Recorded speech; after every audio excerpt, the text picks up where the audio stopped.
Préparez-vous à plonger dans le règne d'un roi qui a changé la France à jamais. Oubliez les livres d'histoire poussiéreux, on va parler de François Ier, le monarque qui a mis la Renaissance sur la carte de France.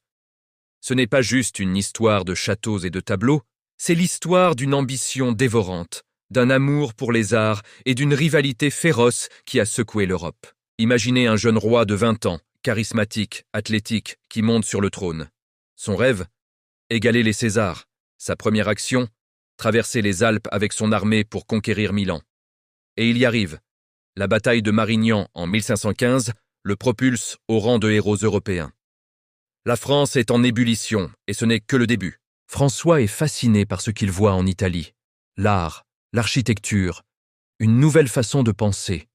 Il se dit « Je veux ça chez moi ». Alors, il lance le plus grand chantier culturel que la France ait jamais connu. Il invite les plus grands artistes italiens, dont le légendaire Léonard de Vinci. Oui, c'est François qui lui offre une dernière demeure au Clos Lucé, près d'Amboise. Léonard arrive avec ses carnets et 3 de ses chefs-d'œuvre, dont une certaine Mona Lisa. C'est le début d'une révolution. Les châteaux médiévaux se transforment en palais somptueux comme Chambord, avec son escalier à double révolution imaginé par de Vinci, ou Fontainebleau, qu'il surnomme sa Nouvelle Rome.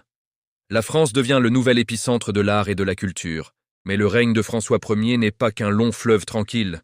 Face à lui se dresse un adversaire redoutable, Charles Quint, l'empereur du Saint-Empire romain germanique. Leur rivalité va définir la politique européenne pendant des décennies. Guerre, trahison, alliances improbables. François est même fait prisonnier à Pavie, une humiliation terrible qui le marquera à vie. Mais même dans la défaite, il ne renonce jamais. Il signe des alliances audacieuses, y compris avec le sultan ottoman Soliman le Magnifique, un scandale pour l'époque, mais un coup de maître stratégique. François Ier, c'est aussi le roi qui a imposé le français comme langue officielle de l'administration, unifiant le royaume par la langue. Un roi qui a fondé le Collège de France pour promouvoir le savoir. Il était un guerrier, un mécène, un bâtisseur et un diplomate. Un homme complexe, plein de contradictions, dont l'héritage est encore visible partout en France aujourd'hui.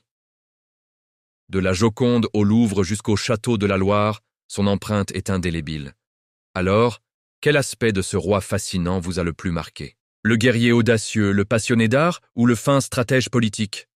Dites-le moi dans les commentaires, je suis curieux d'avoir votre avis.